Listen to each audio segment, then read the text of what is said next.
A father's hand is shaking. The knife catches the morning light.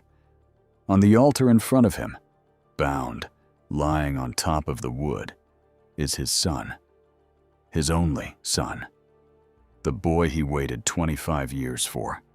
The boy who was born when his mother was 90 years old and his father was 100. The miracle child. The impossible promise made flesh. And God told him to kill him. The boy isn't struggling. He's old enough to fight back. Most scholars estimate Isaac was somewhere between his teens and early 20s at this point, strong enough to carry a load of firewood up a mountain. His father is well over 100 years old.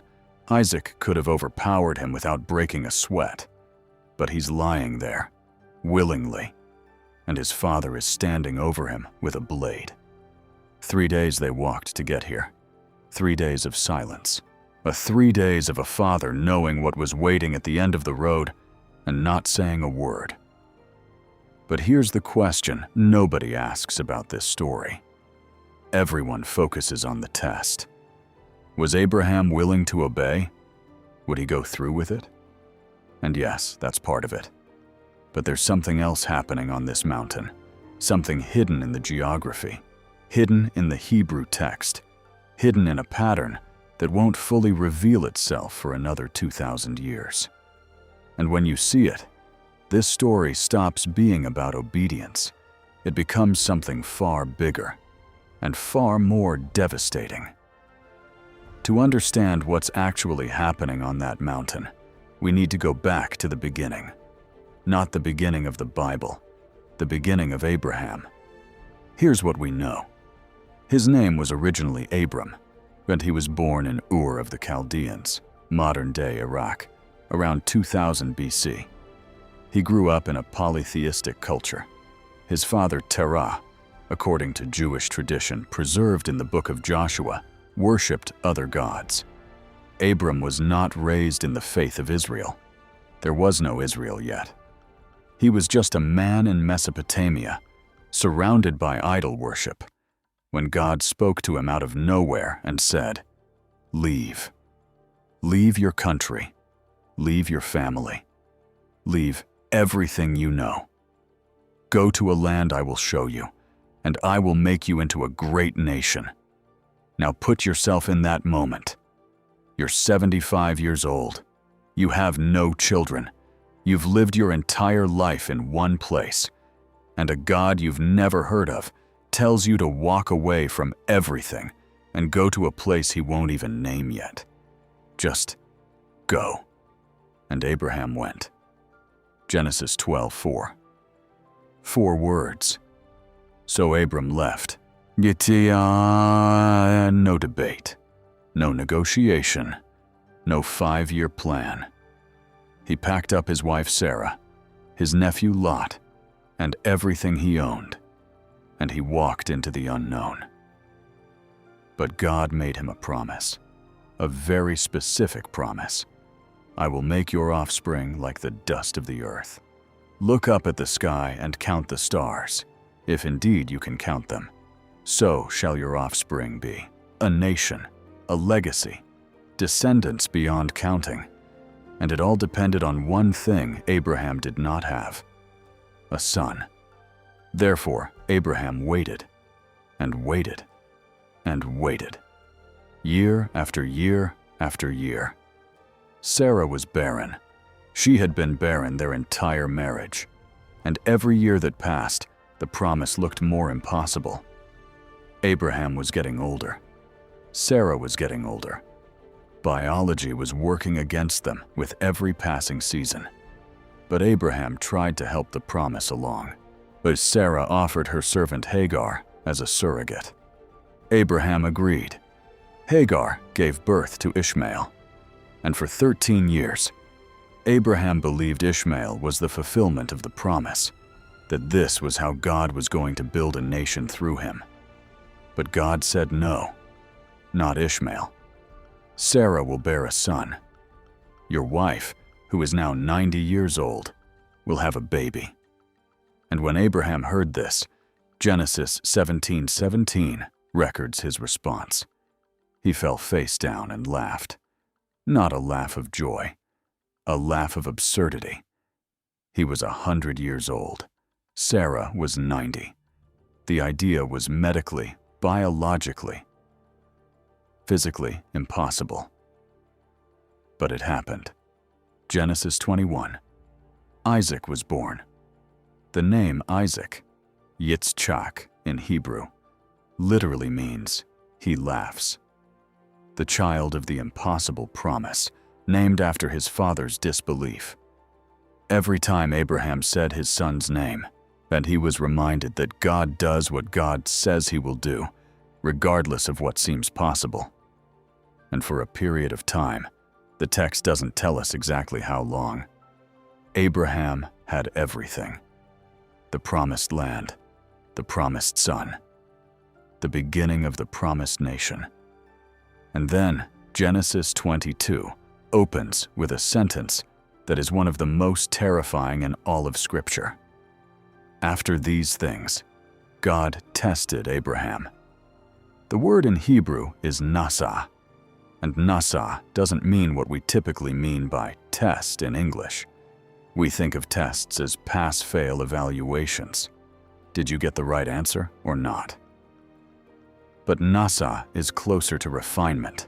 It's the word you'd use for putting metal in a furnace, not to destroy it, but to prove what it's made of, to burn away everything that isn't pure and reveal the true substance underneath. God says, "Take your son, your only son, whom you love, Isaac, and go to the region of Moriah. Sacrifice him there as a burnt offering on a mountain I will show you." 3 descriptors: your son, your only son, the one you love. God doesn't let Abraham distance himself from what's being asked. He doesn't say, "Take Isaac." He says, "Take your son, the only one, the one your heart is wrapped around." Each phrase twists the knife deeper before Abraham has even picked one up. And then, 2 words that most people skip right past. The region of Moriah. Hold that name. We're coming back to it. And when we do, everything changes. Abraham's response is recorded in verse 3 with devastating economy. Early the next morning, Abraham got up and saddled his donkey. Early the next morning. He didn't wait. He didn't sleep on it for a week. He didn't negotiate with God the way he'd negotiated over Sodom and Gomorrah, bargaining, pushing back, asking for mercy. This time, he just got up, before the sun, and started walking. He took 2 servants. He took Isaac. He cut enough wood for a burnt offering, and he headed toward Moriah. And the journey took 3 days. Now let me show you something that most people miss about those 3 days. Something hiding in the book of Hebrews, written over 1,000 years later, that reveals what was going on inside Abraham's mind during that walk. Hebrews 11:17-19. By faith, Abraham, when God tested him, offered Isaac as a sacrifice. He who had embraced the promises was about to sacrifice his one and only son, even though God had said to him, "It is through Isaac that your offspring will be reckoned." Abraham reasoned that God could even raise the dead. Read that last line again. Abraham reasoned that God could raise the dead. The writer of Hebrews is telling us that Abraham wasn't walking up that mountain in blind obedience. He was walking up that mountain with a calculated belief. God had promised that Isaac would produce a nation. Therefore, Isaac could not stay dead. Therefore, even if Abraham went through with the sacrifice, God would have to raise Isaac from the dead to keep his own promise. That's not blind faith. That's radical logic built on one foundation. God does not break his word. Ever. Even death can't make God a liar. And there's a breadcrumb in the text that confirms this. When Abraham reaches the base of the mountain, he tells his servants to wait. And here's exactly what he says. Genesis 22:5. Stay here with the donkey while I and the boy go over there. We will worship, and then we will come back to you. We, not I. We. Both of us. Abraham told the servants that both he and Isaac would return. He wasn't speaking in code. He wasn't being deceptive. He genuinely believed, based on God's promise, that Isaac was coming back down that mountain alive, one way or another. So Abraham and Isaac walk up the mountain together. Isaac is carrying the wood on his back. Abraham is carrying the fire and the knife. And somewhere on that climb, Isaac asks the question that should break every parent's heart. Father, the fire and the wood are here, but where is the lamb for the burnt offering? He knows something is wrong, but he sees all the elements of a sacrifice except the most important one, the animal. And Abraham's answer is 7 words that carry more weight than almost any sentence in the Old Testament. God himself will provide the lamb, my son. Not a lamb, the lamb. In Hebrew, the construction is specific. God himself, Elohim, will provide. Abraham is not deflecting, he is prophesying. He just doesn't know it yet. Now, completely separate from everything we've just been talking about, I need to take you to a different part of the Bible entirely. 2 Chronicles chapter 3, verse 1. This verse is a geographical footnote, the kind of detail most people skim right past. It describes where Solomon built the temple in Jerusalem, and it says this: Then Solomon began to build the temple of the Lord in Jerusalem on Mount Moriah, it where the Lord had appeared to his father David. Mount Moriah, the same Moriah that Abraham was sent to in Genesis 22, the same region, the same mountain range.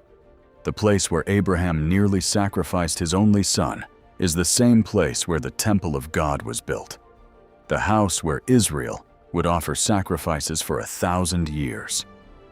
But we need to go one step further, because the Temple Mount in Jerusalem isn't just where the temple stood. Just outside the walls of that same mountain complex, a short walk from where the Holy of Holies once stood, is a hill called Golgotha. Stay with me, because this is where 2,000 years of biblical history collapse into a single point. In Genesis 22, a father takes his only son, the son he loves, up a mountain in the region of Moriah, and the son carries the wood for his own sacrifice on his back. The father is willing to go through with it. And at the last moment, God provides a substitute, a ram caught in a thicket. 2,000 years later, on that same mountain, God the Father brings his only son, the son he loves. The son carries the wood for his own sacrifice on his back. A cross, up a hill, on Moriah. And this time, there is no substitute. This time, the knife falls. This time, nobody says stop. Abraham named that place in Genesis 22:14. He called it Yahweh Yireh. The Lord will provide. Not the Lord has provided. Past tense. Not the Lord provides. Present tense. The Lord will provide. Future tense. Abraham named the mountain after something that hadn't happened yet. And 2,000 years later, on that same mountain, God provided. You're to the ram caught in the thicket, its head tangled in thorns, the crown of thorns pressed into Jesus' scalp on Golgotha, Isaac carrying the wood up the mountain on his back, Jesus carrying the cross up the hill on his back, Abraham telling Isaac, God himself will provide the lamb. John the Baptist standing by the Jordan River, seeing Jesus and declaring, Behold, the Lamb of God, who takes away the sin of the world.